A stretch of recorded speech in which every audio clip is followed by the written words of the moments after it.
जय माता की मित्रों। हम लोग गोचर में जो ग्रह चल रहे हैं या चलते हैं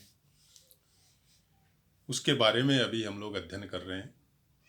पीछे के वीडियो में मैंने शुभ गोचर, उनके वेद, शुभ नक्षत्र या नक्षत्र कहाँ कहाँ गोचर करते हैं, सब सलाह का ये सब मैंने बताया हुआ है, तो आप उनको भी जाके सुन सकते हैं। किसी एक चीज़ से कभी भी भविष्य कथन या प्रिडिक्शन नहीं होता है, सब चीज़ों को समाहित करके ही प्रिडिक्शन होता है। किसी का शुभ गोचर है, अशुभ गोचर है, वो आपको एक रास्ता देता है कि इस समय में ऐसा कुछ हो सकता है, लेकिन हो ये कंपलसरी नहीं है, ये श्योर नहीं होता है, क्योंकि एक चीज़ से कभी भी प्रिडिक्शन नहीं होता है। बाकी बहुत सी चीज़ें हैं। आपका अशुभ गोचर है, हो सकता है उस समय आपकी अंतर्दशा या महादशा अच्छी जा रही हो।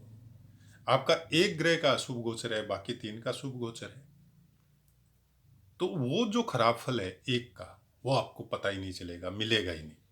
तो आप इस चीज़ को कभी भी जब सुने या किसी का भी वीडियो देखे और आपके लिए बताया गया है अशुभ, कुछ कुछ वीडियो तो मैंने ऐसे देखे हैं कि जहाँ पे परफेक्ट चीज़ में बताते नहीं है, मतलब हर जगह अच्छा अच्छा, क्योंकि लोगों को अच्छा सुनना ज़्यादा पसंद होता है, और उसके बाद में जब अच्छा मिलता नहीं है तो चैनल में गालियाँ देते हैं।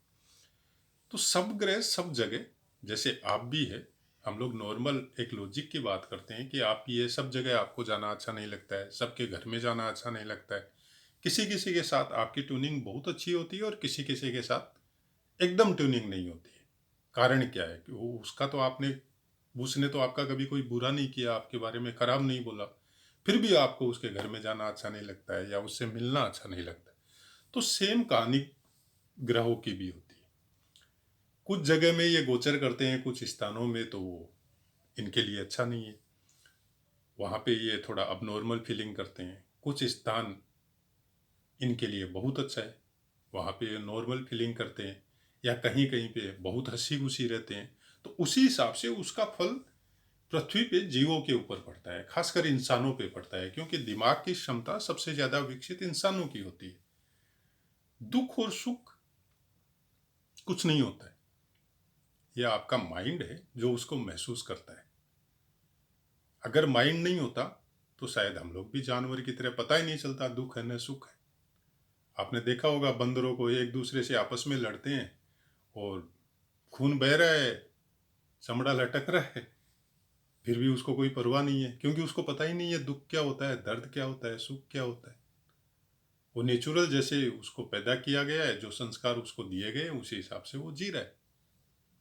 तो वो जो माइंड की क्षमता विकसित होने की वजह से ही हम लोगों को दुख और सुख का अनुभव होता है, अदरवाइज इंसान को भी नहीं होता है। तो ग्रह का सबसे ज़्यादा इफेक्ट इंसानों के ऊपर ही आता है, कारण कि उसको दिमाग दिया है भगवान ने उसको समझने के लिए। तो चलिए बात करते हैं शुक्र की। शुक्र जब पहले स्थान पे आएगा तो सब प्रकार के भोग आपको देगा, मतलब हर तरह के सुख मिलेंगे, चाहे वो शरीर सुख हो, परिवार का सुख हो, मतलब एवरीथिंग। कोई चीज़ का कमी नहीं रहेगा, मन प्रफुल्लित रहेगा, शांत रहेगा, सबसे मिल के बात करेंगे, धार्मिक कार्य का भी आयोजन करेंगे, हर तरह का सुख, जब तक शुक्र आपके पहले स्थान में रहेगा। अब पहले स्थान में मतलब ये हो गए, यहाँ पे 5 नंबर, 6 नंबर, 7 नंबर, कुछ भी हो सकता है आपका। आपकी राशि के हिसाब से शुक्र अगर लगन में या पहले स्थान में आके बैठता है तो आपको सब तरफ से अच्छा होगा। दूसरे स्थान में होगा तो आपको ये धन दिलाएगा। आप कोई वर्किंग कर रहे हैं, बिजनेस कर रहे हैं, सर्विस कर रहे हैं, उस समय आपके किए हुए कामों का प्रतिफल आपको कुछ ज़्यादा मात्रा में मिलेगा। मतलब आपने काम तो किया 5 रुपए का, सामने वाले ने खुश होकर आपको 7 रुपए दे दिया या 10 रुपए दे दिया, तो उस समय आपको धनागम ज़्यादा होगा उस समय के टाइम में। या हो सकता है आपने बहुत दिनों से आप काम कर रहे हैं और आपको पैसा नहीं मिल रहा है, लेकिन शुक्र जैसे ही दूसरे स्थान से गोचर किया और आपको पैसा आना चालू हो गया, तो ऐसा कुछ हो सकता है। तीसरे स्थान पे जब गोचर करेगा तो यहाँ पे भी धन दिलाएगा, और कुछ आपको, मतलब आज की टेक्नोलॉजी के हिसाब से कुछ अच्छी अच्छी चीज़ें भी आप घर में ला सकते हैं।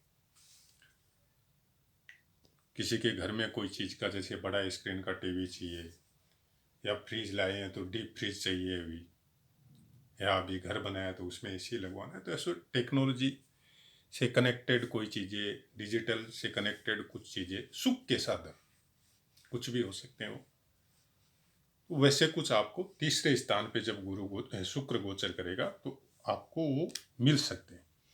चौथे स्थान पे सुख परिवार के, और इस समय आपको फ्रेंड सर्कल आपका थोड़ा बढ़ सकता है, या आप दोस्तों में कुछ ज़्यादा एक्टिव हो सकते हैं, दोस्तों के साथ ज़्यादा टाइम स्पेंड कर सकते हैं, उसकी वजह से आपका फ्रेंड सर्कल भी थोड़ा ग्रो कर सकता है।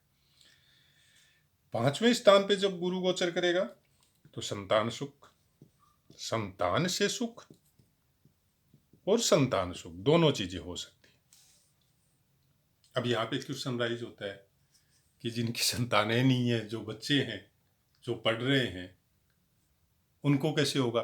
तो उनको पांचवें स्थान का जो सुख है वो मिलेगा, जैसे पढ़ाई में ग्रो हो गया, या भाग्य का वृद्धि थोड़ा हो गया, या आप कोई एग्जाम दे रहे हैं तो उनमें कुछ आपको सफलता मिल गई, तो वैसा कुछ समझना चाहिए। सब चीज़ सबके ऊपर लागू नहीं होती है, ये आप भी जानते हैं, ये नॉर्मल लैंग्वेज है, जो बताया गया है हम लोगों को उसके हिसाब से समझना पड़ेगा।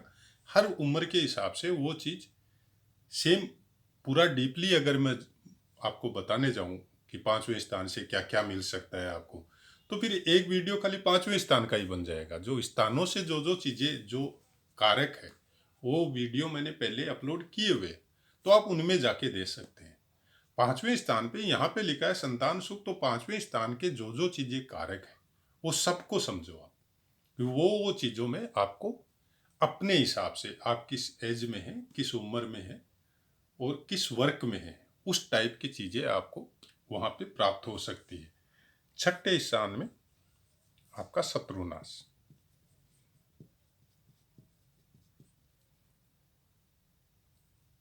और कुछ रोग वगैरह आपको यहाँ पे ये दे सकता है, और अचानक कोई तकलीफ शरीर में या कोई आदमियों की वजह से आपको आ सकती है, लेकिन रुकेगी नहीं, कुछ डिस्टर्ब रहेगा इस समय आपका पीरियड। छठे स्थान में, सातवें स्थान में जब शुक्र गोचर करेगा तो कोई भी फीमेल के द्वारा आपको कुछ कष्ट मिल सकता है। यहाँ पे कोई भी फीमेल घर की भी हो सकती है, बाहर की भी हो सकती है। जैसे घर में कोई वातावरण ऐसा ही हो गया, जैसे आपका बड़ा फैमिली है और आपस में ही औरतों में थोड़ा सा कोई मामूली झगड़ा हो गया और आपका दिमाग डिस्टर्ब हो गया, तो ऐसा कुछ शुक्र हो सकता है। शुक्र की वजह से कभी कोई ज़्यादा पीड़ा या ज़्यादा चीज़ें ज़्यादा खराब आपके साथ, शुक्र और गुरु दो ग्रह ऐसे हैं, वो ज़्यादा पीड़ा या ज़्यादा खराब आपको नहीं करते।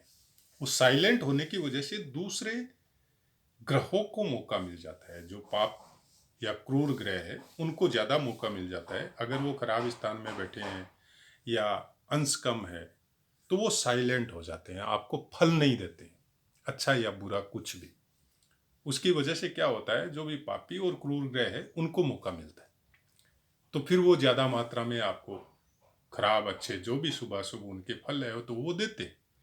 देने की वजह से आप क्या समझते हैं, या आपको ऐसे गाइड किया जाता है कि आपका गुरु खराब है, आपका शुक्र खराब है, तो आपको उनकी वजह से फिर उसी की पाठ पूजा करवाना या उसी के कोई दान धर्म है या कुछ ऐसा बता दिया जाता है, जबकि ऐसा होता नहीं है। एक चीज़ हमेशा ध्यान रखिए, जब भी आप ज्योतिष समझे या पढ़े करे, गुरु और शुक्र सबसे शुभ ग्रह है, और वो कभी आपको ज़्यादा पीड़ा में या ज़्यादा तकलीफ में जीवों के ऊपर वो नहीं देते। उनको अगर पीड़ा ही देना है या खराब जगह के भी मालिक है तो भी वो पीड़ा नहीं देके वो साइलेंट हो जाएंगे। अगर खराब जगह के मालिक है, नीच के भी बैठे हैं, तो भी अगर उनसे कनेक्टेड आदमियों को आप सम्मान दो, उनको सताओ नहीं, तो वो अच्छा फल भी देना चालू कर सकते हैं। ऐसा प्रैक्टिकल में देखने में आया है। अब चलिए, सातवें स्थान की बात हो गई। आठवें स्थान से ये आपको यहाँ पे संपत्ति दे सकते हैं। 8वें स्थान से जब शुक्र गोचर करेगा तो उस समय आपको कुछ अलग टाइप से, मतलब आपको पता भी नहीं चलेगा और अचानक से आपको कोई संपत्ति मिल गई, या अचानक से कोई लॉटरी खुल गई, या कोई अचानक से आप सोचा ही नहीं उस टाइप का आपको पैसा मिल गया। तो ऐसा कुछ आपके साथ 8वें स्थान से जब शुक्र गोचर करेगा तो आपके साथ हो सकता है। 9वें स्थान से जब शुक्र गोचर करेगा तो ये सुख,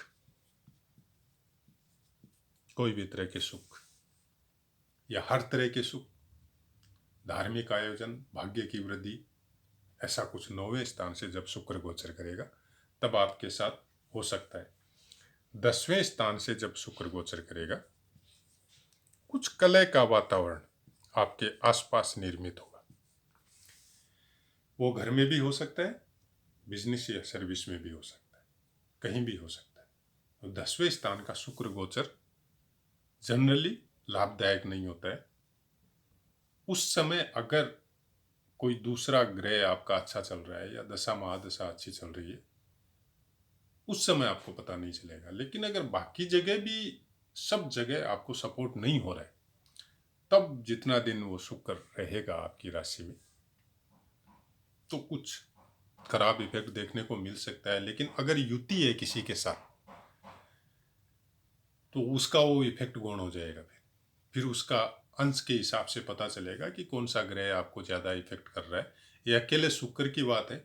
शुक्र बहुत कम मात्रा में, बहुत कम समय अकेला रहता है। जनरली वो सूर्य के साथ, सूर्य के आगे पीछे, या मंगल के साथ, मंगल के आगे पीछे, या बुध के साथ, बुध के आगे पीछे।